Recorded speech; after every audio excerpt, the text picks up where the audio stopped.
हूसियों ने एक बार फिर इजराइल पर बड़ा हमला किया है। यह हमला इस बार समंदर में किया गया है, जहां एक माल बरदार जहाज को हूसियों ने निशाना बनाया है।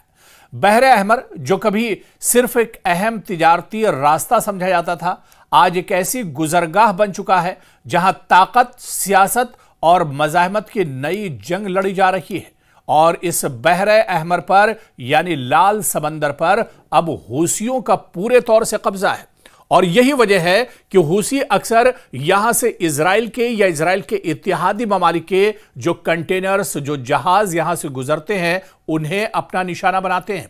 और बहरे अहमर के अंदर या लाल समंदर के अंदर हूसियों का जवाब अभी तक किसी के पास नहीं है। इजराइल भी पस्त है, अमेरिका भी पस्त है, और कोई इन्हें खत्म नहीं कर पा रहा है। और एक बार फिर आप देखिए, और ये 2 सितंबर 2025 यानी एक तरह से एक दिन पहले की ही ये वारदात है जब ये बड़ा हमला हूसियों ने किया है। और इस बार आप देखिए कि समंदर के अंदर निशाना बनाया है। आपको याद होगा कि कुछ दिन पहले ही हूसियों ने खबरदार किया था इजराइल को कि इजराइल समंदर में अपना रास्ता बदल दे। इजराइल अगर बहरे अहमर से गुजरता है तो उसे इसकी कीमत चुकानी पड़ेगी। बल्कि हूसियों ने यहां तक कहा था कि सिर्फ इजराइल नहीं, अगर इजराइल का कोई इत्तेहादी मुल्क भी उसका जहाज अगर यहां से गुजरता है तो उसे भी नहीं बख्शा जाएगा। और हालिया दिनों जिस तरह से यमन के वज़ीर आज़म का कत्ल किया गया है, उन्हें मारा गया है और इजराइल ने उनका खात्मा किया है, इसके बाद हूसियों ने अब कसम खा ली है कि इजराइल को नेस्त व नाबूद कर देंगे, इजराइल को एक तरह से तबाह बर्बाद कर देंगे। और उसके बाद ही देखिए कि उसके फौरन बाद इसे एक बड़ी जवाबी कार्रवाई के तौर पर देखा जा रहा है। यमन के हूसी लड़ाके जो बरसों से अपने वतन में दाखिली और खारजी कुव्वतों से बरसरे पैकार हैं, अब बहरे अहमर के पानियों पर भी अपनी मौजूदगी का खौफनाक इजहार कर रहे हैं। यह सिर्फ एक इलाकाई मसला नहीं, हूसियों के हमले अब बैनुल अक़वामी बहरी ट्रैफिक, तवानाई की तरसील और खासकर इजराइल के लिए बड़ा चैलेंज बन गए हैं। बहरे अहमर एक नया जंगी महाज बन गया है जहां इजराइल या इसके इत्तेहादियों के लिए बड़ी मुश्किल खड़ी हो गई है।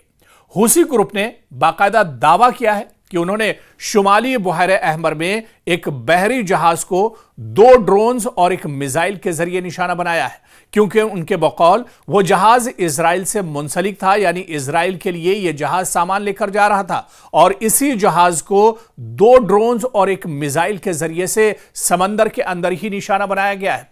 हूसियों ने कहा कि इस कार्रवाई को इजराइल से ताल्लुक या वाबस्तगी के इल्जाम की बुनियाद पर निशाना बनाया गया है। यानी ये अभी वाज़ेह नहीं हो पाया है कि यह जहाज इजराइल का था या इजराइल के किसी इत्तेहादी मुल्क का था, लेकिन कहीं ना कहीं इसका ताल्लुक एक तरह से इजराइल से जरूर जुड़ा हुआ था। और इसी वजह से हूसियों ने इस पानी के जहाज को निशाना बनाया। उधर आप देखिए कि मीडिया में इस हमले को लेकर जो खबरें आ रही हैं, खासतौर से खबर रसा इदारे रॉयटर्स के मुताबिक यह हमला 2 सितंबर 2025 को किया गया, यानी ठीक एक दिन पहले। और इसकी तस्दीक बाकायदा हूसी इलाकाई जराए से भी हो गई है, यानी हूसियों ने भी बाकायदा इसकी तस्दीक कर दी है। तो एक तरफ रॉयटर्स जो इंटरनेशनल इदारा है मीडिया का, उसने बाकायदा इसकी तस्दीक की है कि यह हमला 2 सितंबर 2025 को किया गया है। और इसकी तस्दीक बाकायदा हूसी जो रहनुमा है उन्होंने भी बाकायदा इस हमले की जो जानकारी है उसकी तस्दीक कर दी है। और वहीं पर एसोसिएटेड प्रेस ने रिपोर्ट किया है कि इस कार्रवाई के दौरान हमला एक तेल बरदार टैंकर पर किया गया। देखिए, ये जहाज दरअसल एक टैंकर था, ये तेल लेकर, पेट्रोल और डीजल लेकर दरअसल ये इजराइल की तरफ बढ़ रहा था। और इसी जहाज को हूसियों ने अपना निशाना बनाया है और इस पर कार्रवाई की है। 2 ड्रोन्स मारे हैं और इसके अलावा एक मिसाइल से भी हमला किया गया है, लेकिन इस टैंकर को बहुत ज्यादा नुकसान नहीं पहुंचा और वो एक तरह से महफूज रहा है। तो कुल मिलाकर आप देखिए कि इजराइल या इजराइल से जुड़ा हुआ कोई भी ममालिक का अगर कोई टैंकर, कोई कंटेनर या कोई जहाज पानी का बहरे अहमर से गुजरता है तो वो महफूज नहीं है। हालांकि लाख कोशिशें इसके लिए अमेरिका ने की हैं, लाख कोशिशें इसके लिए इजराइल कर रहा है। इजराइल ने समंदर के अंदर भी अपनी फौज अब एक तरह से बिठा दी है, लेकिन अभी तक समंदर के अंदर और लाल समंदर के अंदर हूसियों का तोड़ इजराइल और अमेरिका के पास नहीं है और इसी वजह से एक तरह से इजराइल पस्त हो रहा है। इजराइल को परेशानियों का सामना करना पड़ रहा है क्योंकि जो कंटेनर्स इजराइल के लिए सामान लेकर बहरे अहमर से गुजर रहे हैं, क्योंकि अब तो इजराइल की कोशिश ये रहती है कि इस रास्ते का इस्तेमाल ना किया जाए, लेकिन इस पूरे समंदर के अंदर इस पूरे इलाके का जो जोग्राफिया है और जो महल्ले वक़ू है, इसे आप देखिए कि इजराइल के लिए रेड सी से होकर गुजरना एक तरह से नागुज़ीर हो जाता है। रेड सी से होकर अगर इजराइल नहीं गुजरता है तो उसे बहुत लंबे रास्ते का फिर सफर तय करना पड़ता है, बहुत परेशानियां होती हैं और उसमें बहुत वक्त लगता है। और ऐसे में जो शॉर्ट रास्ता है वो बहरे अहमर है, लेकिन अब रेड सी पर और बहरे अहमर पर हूसियों का कब्जा है और हूसी अगर यह शक हो जाता है कि गुजरने वाला जो पानी का जहाज है, जो कंटेनर है, ये इजराइल का है या इजराइल के किसी इत्तेहादी मुल्क का है, तो उसे ये एक तरह से अपना निशाना बनाते हैं। और इससे पहले कई बार इस तरह के हमले हूसी कर चुके हैं। कई कंटेनर्स को, कई टैंकर्स को और कई पानी के जहाज जो इजराइल से मुतालिक थे, उन्हें हूसियों ने समंदर में ही तबाह कर दिया है। और यह वाकया आप देखिए कि ऐसे वक्त में पेश आया है जब हूसियों ने हाल ही में अपने नाम नेहाद वजीर आजम समेत दीगर सीनियर हुक्काम को होने वाले इजरायली फजाई हमले के जवाब में अपनी कार्रवाई एक तरह से तेज कर दी है। जिस तरह से यमन के वज़ीर आज़म का कत्ल किया गया, उन्हें इजराइल ने शहीद किया और उसके बाद ही हूसियों ने कसम खाई थी कि अब इजराइल को काफ़ी परेशानियां उठानी पड़ेंगी और इजराइल को एक तरह से कैफरे किरदार तक पहुंचाया जाएगा। और उसके बाद से ही इस तरह की कार्रवाई शुरू हो गई है। अभी इस हमले को एक हफ्ता भी नहीं हुआ है और रेड सी के अंदर आप देखिए कि हूसी एक बार फिर से कहीं ना कहीं एक्टिव हो गए हैं और उन्होंने इजराइल से जुड़े हुए इस जहाज पर हमला किया है। सीनियर हूती रहनुमा के जनाजे आप देखिए कि दारुल हुकूमत सना में तदफीन हुई, जिनमें हजारों अफराद ने शिरकत की और उन्होंने इजराइल और अमेरिका के खिलाफ शदीद नारे भी इस मौके पर लगाए थे। हूसियों ने अपने रहनुमा की हलाकत के बाद इजराइल और अमेरिका के खिलाफ हमले तेज करने की कसम खाई है।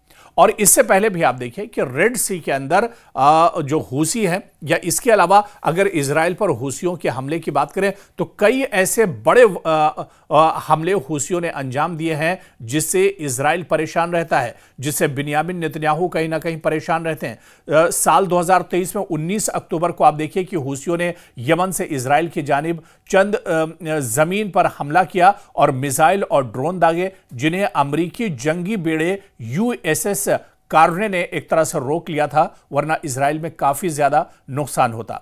14 नवंबर को एक बैलिस्टिक मिसाइल एलात हदफ बना, मगर इजराइल ने उसे भी रोक लिया। और इसी तरह से 22 नवंबर को हूसियों की जानिब से बहरे अहमर के रास्ते इजराइल के लिए एक क्रूज मिसाइल भी दागा गया, जिसमें काफी नुकसान हुआ। 6 दिसंबर को एक और मिसाइल, बैलिस्टिक मिसाइल एलात की तरफ दागा गया, लेकिन इजरायली डिफेंस सिस्टम ने इसे भी एक तरह से रोक लिया। और इसी तरह से आप अगर पहले के बहुत दूर न जाए और सिर्फ 2025 की आप बात कीजिए तो 2025 में भी इस तरह के कई हमले हूसियों की तरफ से इजराइल पर किए जा चुके हैं, जिसमें इजराइल को काफी ज्यादा नुकसान उठाना पड़ा है। 4 मई 2025 की अगर बात करें तो हूसियों ने एक बैलिस्टिक मिसाइल बिन गोरियन एयरपोर्ट पर तल अबीब के करीब फायर किया था। मिसाइल ने हुदूद के अंदर यह मिसाइल पहुंचा था। 8 अफराद को इसमें चोटें आई थी और परवाजें पूरे तौर से मुअत्तल कर दी गई थी और यह काफी बड़ा हमला था जो हूसियों की तरफ से किया गया था। जनवरी 2025 को आप देखिए कि मुतादिद